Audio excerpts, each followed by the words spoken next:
Iran का शहर है हवाज़न, अहवाज़ भी कहते हैं। तो उसके करीब एक शख्स रहता था, बड़ा गरीब शख्स था, उसकी हालत भी नासाज थी। यहाँ तक गुर्बत की नौबत आ चुकी थी कि मट्टी खा के वो गुजारा करे, मगर उसके पास ऐसे हालात भी नहीं थे कि वो अपनी भूख मिटा सके।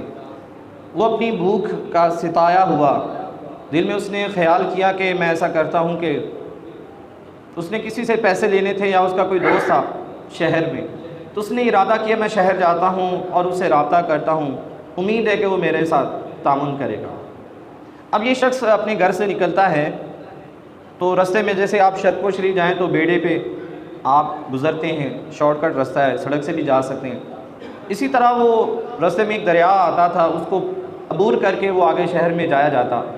जब वो अपने घर से निकला तो दरिया के करीब पहुंचा तो उसने देखा कि वहाँ पे कश्ती मौजूद नहीं।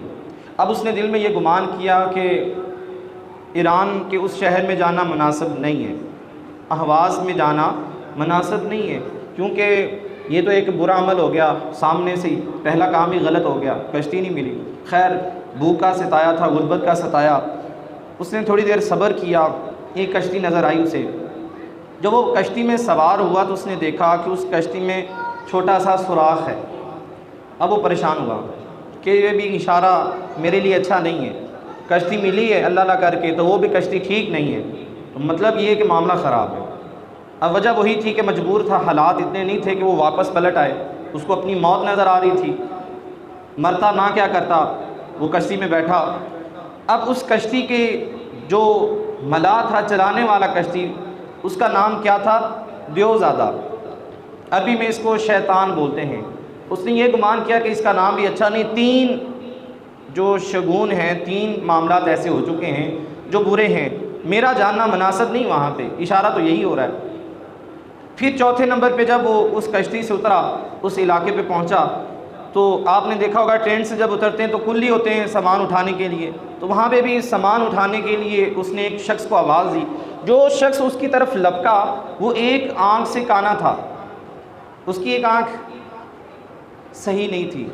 उसने ये भी गुमान किया कि ये चौथा मामला मेरे साथ बुरा हो रहा है, कोई अच्छा अमल नहीं हो रहा, इशारा यही है कि मैं ना जाऊँ, मगर फिर भी मजबूरन वो चला गया। जब वो वहाँ पर मुसाफिर खाने में ठहरा, पहले मुसाफिर खाने थे, अभी अगर आप ईरान में जाएँ तो वहाँ पर आपको मुसाफिर खाने तारीख़ी मुसाफिर तुर्की में मिलेंगे, ईरान में मिलेंगे। अभी जो मुस्लिम ममालिक उसमें वो तारीख़ी जो मुसाफिर खाने वो चले आ रहे हैं, जहाँ पे मुसाफिर आने जाने वाले ठहरते हैं, रात बसर करते हैं और उनको खाना भी वहाँ पे मिलता है। तो वहाँ पे ठहरा, रात का वक्त था, किसी ने दरवाज़े पे दस्तक दी और दरवाज़े पे जब दस्तक हुई तो वो परेशान हुआ। उसने कहा कि 4 मामलात ऐसे हुए जो मेरे साथ अच्छे नहीं हुए, लगता है ऐसा या तो मेरा कोई दुश्मन आ चुका है जो मुझे कत्ल करेगा, या फिर जो वक़्त का जो हाकिम है, बादशाह है, उसका पैगाम आया है, वो मुझे अपने दरबार में बुलाएगा, कोई मसला होगा। खैर उसने दरवाज़ा खोला तो सामने एक शख्स, उसने उसका नाम लिया और पुकारा कि फ़लाँ बिन फ़लाँ तुम हो। उसने कहा कि तू मुझे कैसे जानता है? तो उसने कहा कि आपका कोई मिलने वाला इस इलाके में है, उसने मुझे आपके पास भेजा है और उसको आपके हालात का पता चला है कि गुर्बत की वजह से आपके हालात बुरे हैं, बहुत बुरे हैं, बड़े परेशान हैं आप। उस शख्स ने मुझे कहा है कि जो अदावत है, जो नाराज़गी है वो अपनी जगह, मगर इखलाकियात को मद्देनज़र रखते हुए, हकूक़ को मद्देनज़र रखते हुए, इंसानियत के मामलात को मद्देनज़र रखते हुए मैं आपके साथ अच्छा सलूक करूँगा, बज़ाहिर मैं आपसे नाराज़ हूँ। तो उसने कहा कि उसने मुझे 30 सोने के सिक्के दिए, जिसे हम 30 दीनार भी कहते हैं, उसने वो मुझे दिए और कहा है कि अगर आप 2 माह यहाँ पर रुकते हैं तो मैं आपकी कफ़ारत का ऐसा बंदोबस्त करूँगा कि सारी ज़िंदगी आपकी अच्छी गुजरेगी, कारोबार कोई ऐसा बनवा दूँगा, और अगर आप कारोबार नहीं करना चाहते, यहाँ से वापस अपने घर को लौटना चाहते हैं, तो ये 30 सोने के सिक्के जो हैं ये आप रख लें, इससे आपका गुजारा ठीक हो जाएगा। वो शख्स कहता है कि मैंने वो 30 सोने के सिक्के लिए और ये जुमले थे, उसने कहा मैंने अपनी सारी ज़िंदगी में ये पहली दफ़ा था कि मेरे हाथ में इतने पैसे आए हों, मेरी ज़िंदगी में, मेरी तारीख़ में पहली मरतबा मैंने अपनी होश में 30 सोने के सिक्के पकड़े थे। मैंने वो पकड़े और मैंने अल्लाह ताला का शुक्र अदा किया और उसके बाद मैंने ये गुमान किया कि जो दिल के अंदर बुरा गुमान आता है ये वहम जो होता है ये कुछ भी नहीं होता, इसकी असल कुछ भी नहीं है। वरना जो कश्ती ना मिलना, उसमें मिलना तो सुराख होना, और फिर उसका जो मल्लाह था उसका नाम बुरा होना, या आगे एक अंधा शख्स मिलना, तो इसमें बंदे के ऊपर कोई बुरे असरात नहीं पड़ते। कोई बंदा मनहूस नहीं होता, कोई चीज़ मनहूस नहीं होती, कोई वक़्त मनहूस नहीं होता। ये सिर्फ कहने की बातें हैं। लिहाजा उसने अपनी ज़िंदगी में ये तहैया कर लिया कि ये जो मामलात हैं इससे इंसान के ऊपर कोई असरात मुरतब नहीं होते।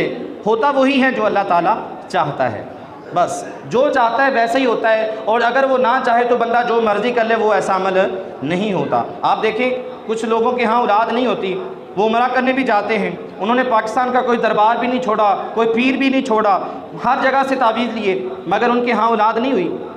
मतलब ये हुआ कि अल्लाह ताला चाहे जब औलाद ना दे तो दुनिया की कोई ताकत औलाद नहीं दे सकती, और जब अल्लाह ताला चाहता है तो कोई रोक नहीं सकता। ये मामलात अल्लाह के ऊपर मुनहसर हैं, और हमारा ये अकीदा और ईमान होना चाहिए कि जो करता है अल्लाह ही करता है। अगर किसी के पास बेटियां हैं तो उसमें उसका कोई कमाल नहीं, या उसमें उसकी कोई गलती नहीं है, उस औरत की गलती नहीं है जिसने 4 बेटियां, 5 बेटियां, 6 बेटियां जन्म दी। ये अल्लाह ताला की मर्ज़ी थी, ये अल्लाह ताला की मर्ज़ी थी। कोई भी औरत अपनी मर्ज़ी से बच्चा या बच्ची नहीं जन्म दे सकती, नहीं कर सकता ऐसा कोई भी इमाम। तो मुफ्ती अहमद यार ख़ान नईमी रहमतुल्लाह अलैह फरमाते हैं कि फ़ाल निकालना ये अमल जो है ये हराम है, हाथ दिखाना ये अमल जो है ये हराम है। कुरान में से फ़ाल निकालना, तोते जो होते हैं, तोता रखा होता है फुटपाथ पे, आपने देखा होगा शहरों में, उनसे फ़ाल निकालना, किसी बाबे को अपना हाथ दिखाकर सितारों का हाल पढ़ना, या अखबारात के ऊपर वो बताया जाता है तो उनके ऊपर उनको पढ़कर अपने ऊपर करना कि मेरा आने वाला वक्त सही नहीं है, मुझे ऐसा होगा, मैं बीमार हो जाऊंगा, मेरा जो कारोबार है वो ख़राब हो जाएगा। तो ऐसा गुमान करके फिर अपनी ज़िंदगी के ऊपर ऐसा नियत कर लेना का ऐसा होने वाला है, मैंने फ़लाँ बाबे को हाथ दिखाया था तो उसने कहा था थोड़ा सा नुकसान होगा, तो ऐसा तो होने वाला है। फिर ऐसा गुमान करना ये शरीयत में हराम है और सख्ती से मना है, और जहन्नम में ले जाने वाला अमल है। ऐसा बिल्कुल नहीं करना चाहिए। हमारे माशरे के अंदर भी ऐसा होता है कि कोई चीज़ गुम हो जाए तो फ़लाँ औरत के पास चले जाओ, वो किताब निकालती है जी, बता देगी आपको।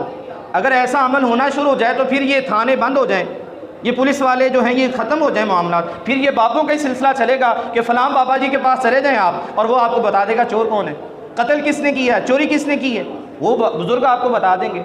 फिर तो इस दुनिया का निज़ाम ही तरम भरम हो जाएगा। फ़कत वो टेवे होते हैं और आपको बेवकूफ़ बनाया जाता है, और हमारी शरीयत ने इस पर सख्ती के साथ मना किया है। ऐसे लोगों के पास आप बिल्कुल ना जाएं, और ऐसे जो बापे होते हैं जो नमाज नहीं पढ़ते, बेहयाई के काम करते हैं, और फिर लोगों को गुमराह करते हैं कि फ़लाँ के ऊपर भूत का मामला है, इस तरह का मामला, ये सर गलत बातें हैं। और हम लोग उनको सपोर्ट करते हैं, हम लोग उनकी खिदमत करते हैं, उनको सपोर्ट करते हैं, और जहालत हम फैलाते हैं, ख़ुद भी जाहल बनते हैं और अपने घर वालों को, रिश्तेदारों को भी जहालत का पैगाम देते हैं। कभी इस्तिखारे की तरफ हमने इशारा नहीं किया।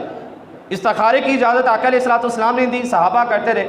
सहाबा कहते हैं कि हम इस्तिखारा इस तरह करते थे, इस तरह सिखाया जाता था जिस तरह हम कुरान की कोई सूरत याद की जाती है। मगर हमें शायद ही कोई बंदा इस्तिखारा करता हो, मगर तावीज़ लेना, बाबों के पास जाना, और ये बुरे मामला जो हैं आप इसके ऊपर जान सकते हैं कि कैसे मामला हैं। तो खैर मैं इसी मौजू के आप ऊपर आगे चलना चाहूँगा। अच्छा गुमान करना।